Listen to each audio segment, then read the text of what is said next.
Like many of you, I first encountered Ayaan Hirsi Ali through new atheists like Christopher Hitchens and Sam Harris, both of whom were great admirers and enthusiastically promoted her work.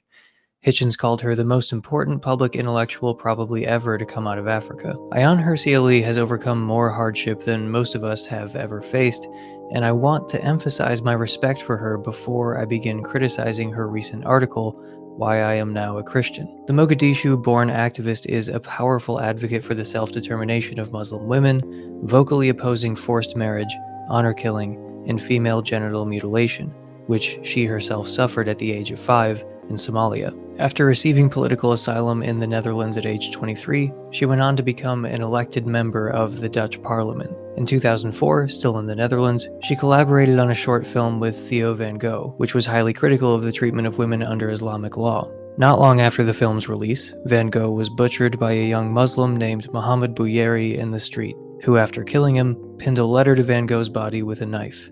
A letter that contained a death threat aimed at Ayaan Hirsi Ali. But the violent murder of her collaborator and consistent death threats over the years didn't cause her to back down in the slightest. Her harsh condemnation of Islam has been unwavering. In her view, Muslims around the world need to embrace liberal values like freedom of speech, equal rights for women, and the wall of separation that enables religious freedom. Naturally, the Southern Poverty Law Center labeled Ayaan an anti-Muslim extremist. The SPLC eventually retracted their list of anti-Muslim extremists, but only after Majid Nawaz threatened legal action over his inclusion on the list. Ayaan also lived as an atheist for about 20 years. As she explained in her 2007 essay, How and Why I Became an Infidel, the only position that leaves me with no cognitive dissonance is atheism. I remember hearing that for the first time. It made an impression on me and it succinctly described my own state of mind. I still find myself paraphrasing it occasionally. In the same piece, she also muses, quote, a religion of talking serpents in heavenly gardens? Christian magical thinking appeals to me no more than my grandmother's angels and jinns. So what changed? Well, less than you might think. Her essay begins, quote, in 2002, I discovered a 1927 lecture by Bertrand Russell entitled, Why I Am Not a Christian. It did not cross my mind as I read it that one day, nearly a century after he delivered it in the South London branch of the National Secular Society, I would be compelled to write an essay with precisely the opposite title. Although her article self-consciously mirrors the title of Russell's lecture, she provides no argument in defense of Christianity. As Ayaan herself explains it, her main reason for being a Christian isn't belief in the truth of Christianity. It's because of what she thinks Christianity could accomplish politically. She believes it is the best available weapon against the illiberal forces at work today. In her view, Islam, China, Russia, and wokeness. Quote, why do I call myself a Christian now? And keep in mind, I'm not skipping anything here. This is what directly follows, why do I call myself a Christian now? Part of the answer is global. Western civilization is under threat from three different but related forces. The resurgence of great power authoritarianism and expansionism in the forms of the Chinese Communist Party and Vladimir Putin's Russia, the rise of global Islamism, which threatens to mobilize a vast population against the West, and the viral spread of woke ideology, which is eating into the moral fiber of the next generation. We endeavor to fend off these threats with modern secular tools, military, economic, diplomatic, and technological efforts to defeat, bribe, persuade, appease, or surveil. And yet, with every round of conflict, we find ourselves losing ground. We are either running out of money, or we are losing our lead in the technological race with China. The only credible answer, I believe, lies in our desire to uphold the legacy of the Judeo-Christian tradition. To be blunt, this is the most inane conversion story I have ever read. I mean, on a certain level, I can see why Christians are happy about her transition, but an obvious question presents itself. Why are Christians celebrating her conversion, despite the fact that A, she doesn't seem to believe any of it, and B, she emphasizes her political motives over anything to do with Jesus or the Gospels? She mentions wokeness more than Jesus in her conversion story. The word Jesus appears in her article 0 times. There's not the slightest indication of sincere belief. To anticipate a few common objections, note a few things that were not stated in her article. She did not assert that Christian belief can be rational in the absence of arguments, in the same vein as Alvin Plantinga. She does not claim to have ever had a religious experience or felt the inner witness of the Holy Spirit. She doesn't claim to have taken Pascal's wager. She doesn't affirm Kierkegaard's leap of faith. So while each of those ideas have their merits and could inspire an interesting discussion, She didn't say any of that. As far as I can tell, she is currently not a believer in the literal truth of Christianity. To be clear, she has deeply held convictions. She doesn't believe in Christianity. She believes in Western civilization. As Ian Baruma once labeled her, she's an Enlightenment fundamentalist who thinks this is the best way to save the West from destruction. Rod Dreher, in an article for the European Conservative, maintains a cautious optimism in Ayan's trajectory, hopeful that she'll eventually move into a less instrumental, more orthodox form of Christian belief. Quote, on a London stage, the world's most famous Muslim apostate was announcing a second conversion, this time away from atheism and to Christianity. The awkward language the soft-spoken Hirsi Ali deployed to proclaim her faith, "Today I am proudly of Judeo-Christian religion," caused some in the crowd to wonder if she truly was a Christian. Last week, Hirsi Ali clarified her stance somewhat, saying straightforwardly that she is a Christian, but it didn't help much. Why not? Because the reasons she gave for her conversion were instrumental. She declared that Christianity is the only force capable of resisting three key threats to Western civilization: wokeness, Islam, and great power authoritarianism and expansionism, meaning China and Russia. End quote. Now, her conversion was not only celebrated by absolute clowns like David Wood, it was also hailed by more respectable people like Justin Brierley, who called her story extraordinary, celebrating that a leading voice in New Atheism had converted, adding that this confirms the thesis of his book, The Surprising Rebirth of Belief in God. But other Christians have been a little more tentative, like Randall Rouser, pun intended, or Eric Manning of the Testify YouTube channel. Here's what Eric wrote in a community post on his channel. Quote, I'm not trying to gatekeep, but I don't see anything in Ali's testimony that indicates more than her acceptance of some form of cultural Christianity. If she believes that Jesus rose from the dead and has confessed him as her Lord, then that's awesome. However, I observe too many Christians latching onto this as if they've just witnessed Sam Harris or Richard Dawkins convert. In a recent interview with Jordan Peterson, she doesn't seem to take the supernatural claims of the Bible seriously. Just search it out for yourself. I get seeing someone who is part of the New Atheism side cross the aisle seems cool and all, but this conversion appears to be more about her rebellion against extreme liberal wokeism than anything else. If it turns into more than that, or I'm wrong, then great. If that makes me a wet blanket, then I'm sorry. End quote. So many atheists have had a roughly similar take, as Richard Dawkins concludes his open letter to her. No, Ayaan, you are not a Christian. You are just a decent human being who mistakenly thinks you need a religion in order to remain so. With my love, Richard. On a personal note, I'll say that I relate to something she mentioned in a recent conversation about religion. She said that her embrace of atheism was in large part a rejection of Islam. After all, that was her primary way of understanding religion and the divine. I think something similar is true of all of us. You might have become firm in your conviction that God doesn't exist, or does exist, at some point in time, but inevitably that conviction was formed in a particular dialectical context. I was and still am certain that young earth creationism, biblical literalism, infernalism, and so on are not true. But I used to think that it followed, pretty much without caveat, that Christianity was not true. Everyone else was kidding themselves, treating their watered-down form of liberal Christianity like it was anything other than a denial of real, unadulterated Christianity. I no longer think that's the case, and it sounds like Ayaan went through something sort of similar. She accepted atheism because she rejected Islam, but now, after becoming more familiar with different forms of religion, she sees things differently.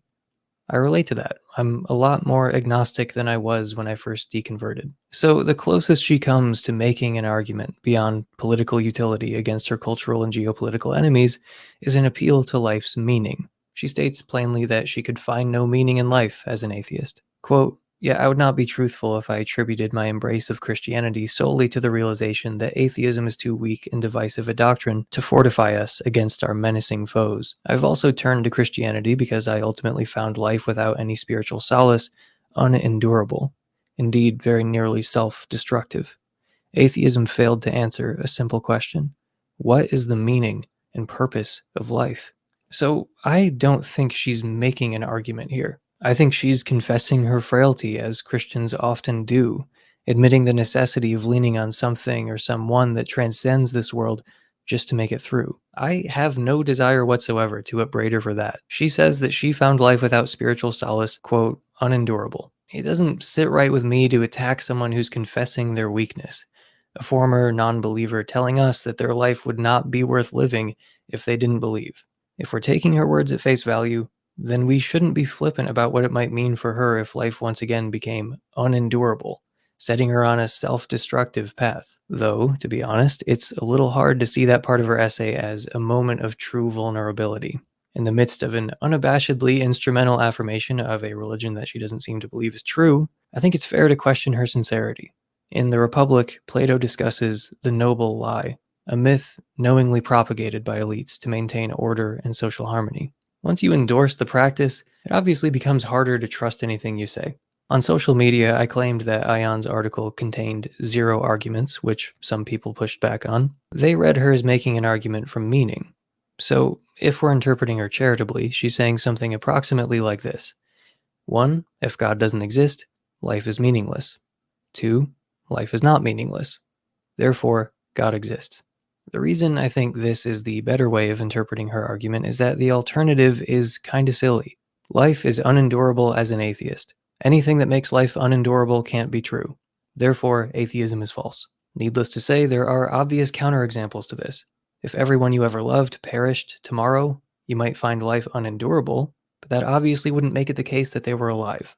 Again, I don't think she's making an argument of any kind, nor do I think she's affirming a pragmatic theory of truth, though who knows, maybe she will farther down the line. On that point, consider the fact that even her pragmatic appeal never explicitly makes the final step. Christianity is useful, therefore Christianity is true in some sense. She never actually makes a pragmatic argument or defends a pragmatism-inspired notion of truth. She only claims that life as an atheist was untenable, and that Christianity is an effective cudgel against the enemies of the Enlightenment. So, if we're reading her as making some kind of argument for the existence of God, then until we have more information about her thought process, I think we should understand her as making an argument from atheism's inability to accommodate a datum of our world, namely that life has meaning. However, her leap from the falsity of nihilism to the truth of theism, let alone Christianity, is extraordinarily hasty. Most atheists are not nihilists. The reason is that nihilism is completely absurd, and the minority who profess to believe it rarely seem to understand what they're saying. I mean, surely there's at least subjective meaning to be found in life. In any event, I'm not disputing the premise that life has meaning, even objective meaning. Rather, I'm disputing the notion that life would be meaningless without God. As theologian Randall Rouser explains, quote, even if atheism as such is too weak to fortify us, it doesn't follow that atheistic belief systems are. This is a point I explain at some length in The Doubter's Creed, and if we're doing plugs, you can listen to my interview with Rouser about that book. Unfortunately, Ali seems to have fallen into a straw man here by assuming that there are no metaphysically and ethically robust, non-theistic accounts of absolute reality and human flourishing. Atheism as such is just the denial that God exists. It doesn't aim to provide meaning and purpose. But it doesn't follow that atheistic belief systems all fail to do this. Ali's reasoning is equivalent to saying that if you remove the engine, in other words, God, from a gas-powered car, our worldview, you can't go anywhere. But the proper comparison is not between the car with the engine and the car without the engine. Rather, it is the car with the engine versus the car with another power source. And if you're unaware of the possibilities for non-theistic sources of ultimate meaning and purpose, that just underscores the point.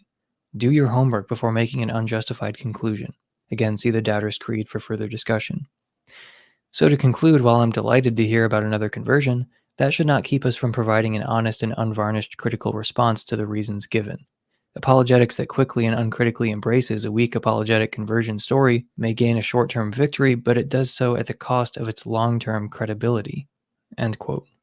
Regardless of whether or not God exists, some things are intrinsically good, things that are valuable in themselves, not in virtue of something else, like God's approval or God's nature. For example, excruciating pain is bad in itself. We don't need to find out what God thinks about it to discover whether excruciating pain is good or bad. It doesn't depend on God, just like basic logical truths don't depend on God. Meta-ethical views in this general ballpark, namely that there are objective evaluative facts, in addition to objective descriptive facts, have been explicated at length by philosophers like Michael Huemer, Russ Schaefer-Landau, Eric Wielenberg, Shelley Kagan, and many other competent defenders of objective morality and meaning who make no reference to God.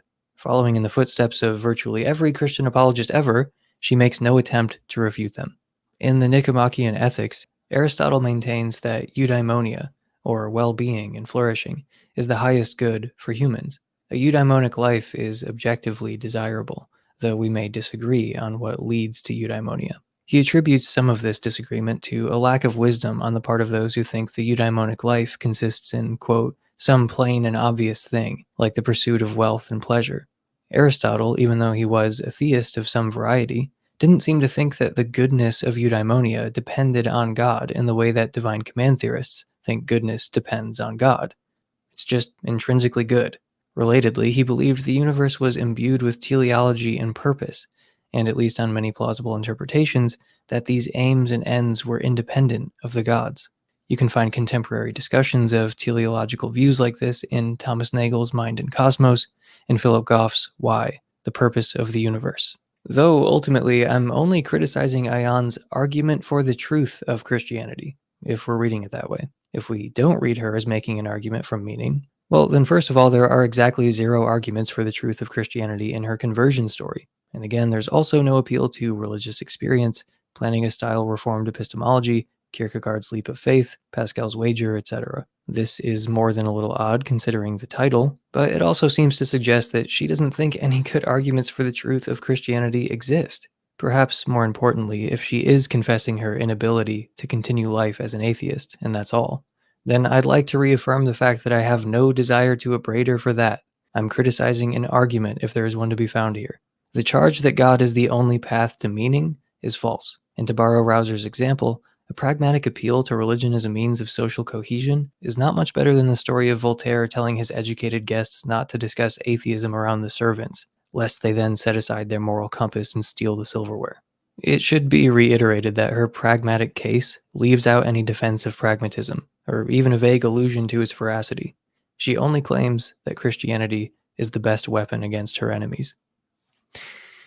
So we should turn to the most interesting feature of her conversion, its overtly political nature. For her, the appeal of Christianity lies not in the message of Jesus or the truth of the Gospels, but its political utility. Quote, in this nihilistic vacuum, the challenge before us becomes civilizational. We can't withstand China, Russia, and Iran if we can't explain to our populations why it matters that we do. We can't fight woke ideology if we can't defend the civilization that it is determined to destroy.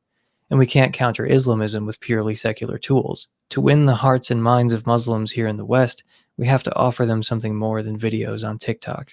The lesson I learned from my years with the Muslim Brotherhood was the power of a unifying story, embedded in the foundational texts of Islam, to attract, engage, and mobilize the Muslim masses. Unless we offer something as meaningful, I fear the erosion of our civilization will continue. Unfortunately, there's no need to look for some new age concoction of medication and mindfulness. Shots fired at Sam Harris. Christianity has it all. As one commenter put it, it's fascinating how her conversion is so openly a reactionary response to her cultural and geopolitical enemies. Columnist and researcher Shadi Hamid wrote about the phenomenon of the political convert, not about Ayaan, but Andrew Tate. In his article, Embracing Islam to Own the Libs, he writes, consider that when Tate explained why he chose Islam, he didn't mention theology, salvation, the Quran, the Prophet Muhammad, or anything to do with spirituality or faith. As Tate sees it, where Christianity in the West is weak, undemanding, and devoid of firm rules, Islam is exacting, masculine, and vigorous. It refuses to be mocked, and it refuses to accommodate itself to progressive norms, particularly when it comes to gender and the family. Where Christianity has, in effect, accepted defeat, Islam, Tate said in the same interview, feels like the last religion on earth, the only faith that stands a chance of mounting an effective resistance to moral decay and decline. Whether Tate himself is moral or wishes to be is secondary. End quote. For all their differences, both Tate and Ali's conversions represent a rejection of the progressive mainstream. They're resisting the norms and beliefs of cosmopolitan modernity and have found ideological refuge within religion. Their similarities arguably end there, but the overtly political nature of their conversions raises some interesting questions. Does Ayaan's Christianity even rise to the level of C.S. Lewis's Mere Christianity? Will she grow into sincere belief in the doctrines of Christianity over time? perhaps providing some vindication for doxastic voluntarists who assure us that we can choose to believe in God if we make the right decisions? Is her story a one-off, or is she a canary in the coal mine? She has a point when she says, quote, Russell and other activists believed that with the rejection of God, we would enter an age of reason and intelligent humanism. But the God hole, the void left by the retreat of the church, has merely been filled by a jumble of irrational quasi-religious dogma. I have a feeling a lot of people agree with that. So the first question is whether she's right that Christianity is an effective tool against these forces at work. And the second question is whether that will be convincing to the masses of people who probably agree with her politically. But one might see Ayaan's conversion as further vindication of the death of God. Even the converts don't really believe anymore. If I were a Christian, I wouldn't exactly be flattered if someone said, yeah, what you believe is not really, well, believable, but it's quite useful. In her case, the guiding light is liberalism, the Enlightenment, and Western civilization. She is a positively zealous believer in what the West represents to her, and this is absolutely crucial to understanding her conversion to Christianity. Ayaan may not believe in the literal resurrection of Jesus, but she believes in Western civilization, and she believes this is the best way, perhaps the only way, to save it from withering. Thank you for listening. I've been Emerson Green, and I'll see you next time.